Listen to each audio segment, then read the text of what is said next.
Europe 1. Cette question ce matin à Alban, à la une de votre journal, l'Union européenne comptera-t-elle bientôt un 28e membre ? Et on la pose après le sommet européen qui s'est tenu à Bruxelles hier, au cœur des discussions, la potentielle future adhésion de l'Ukraine à l'Union européenne. Les négociations se sont ouvertes puisque lors du vote, Viktor Orban, le Premier ministre hongrois, est sorti de la salle. Bonjour Geoffrey Branger. Bonjour Alban, bonjour à tous. Alors si les négociations ont débuté avec Viktor Orban, elles semblent bien mal engagées et le processus risque de durer longtemps. Oui, c'est un processus assez long, cela peut prendre au minimum 5 ans, mais ce sera vraisemblablement beaucoup plus. La Turquie, par exemple, attend depuis une vingtaine d'années. Concrètement, avant l'adhésion à l'Union européenne, l'Ukraine devra respecter certains critères. Patrick Martin-Genier, professeur à sciences politiques, spécialiste des questions européennes et auteur de L'Europe a-t-elle un avenir aux éditions Studyrama.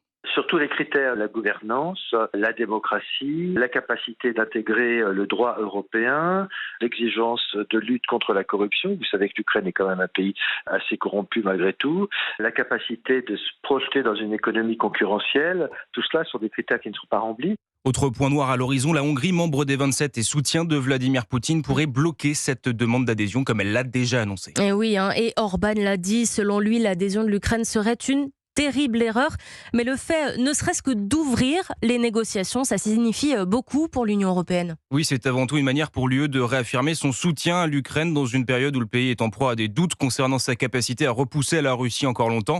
Mais pour Patrick Martin-Genier, c'est surtout un coup de com'. Cette possible adhésion ne changera pas grand-chose selon lui. Ce n'est pas un remède miracle. C'est pas parce qu'en mars 2024, on va commencer les négociations que tout va se précipiter, que tous les obstacles pourront être franchis les uns derrière les autres.